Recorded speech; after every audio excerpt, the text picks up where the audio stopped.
Okay, so I was explaining in the schoolhouse of your mind, your inner voice is the principal.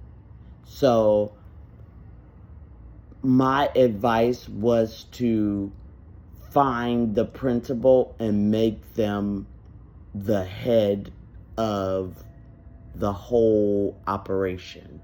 The operation being your mind, your thoughts, your concepts, your process, just what's happening in your mind. Um, Anybody who's attracted to this course is already, as you'll see in the lessons, you already are where you want to be.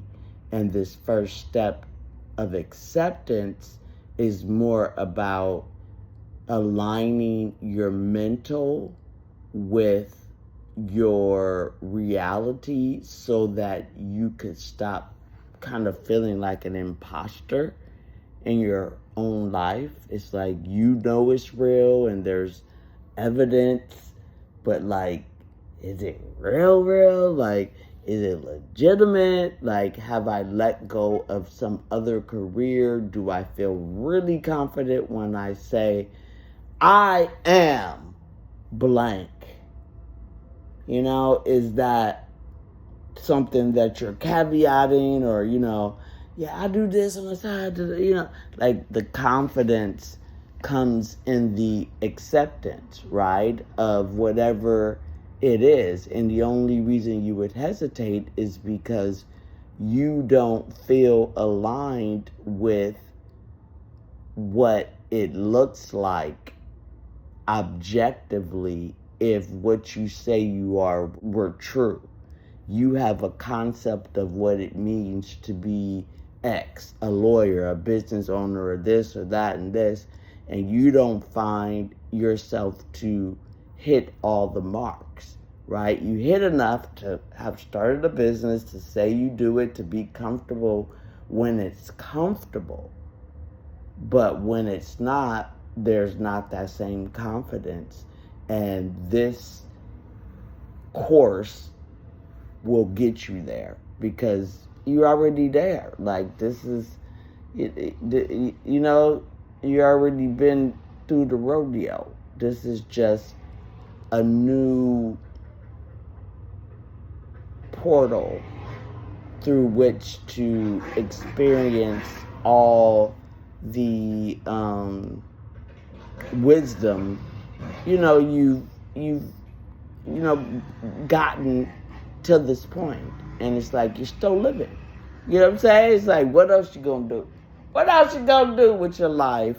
You're not gonna just die off. You're going to go forth and see what this next life has to offer.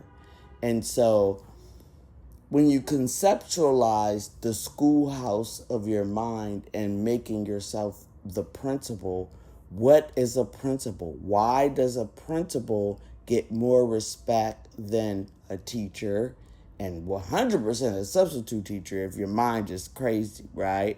A principal is someone who's has to know you, like, outside of the classroom and all that. Like, there's a history to it, right? So usually you change teachers every year, but the principal, they come in first day, they meet the parents, they meet you, they say some strong shit at the front of the thing. They don't act friendly like the teachers.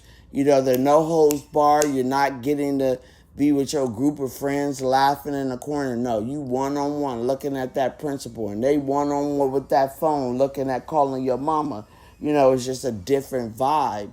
And that person also doesn't know all these nuances. So the thoughts are like the students, and they're gossiping, and there's telephone, and the teachers who are having to manage relationships and da da da da. But the principal is like, I got to make sure this is safe. I got to make sure it looks quiet. I got to make sure there's no fire hazard. It's like like their level makes them be like, shut up! and then they can talk normally and communicate clearly. But if no one is ever willing to be that person who walks to the front of the room and say, decorum, then nothing ever gets done. The most magical nigga ever.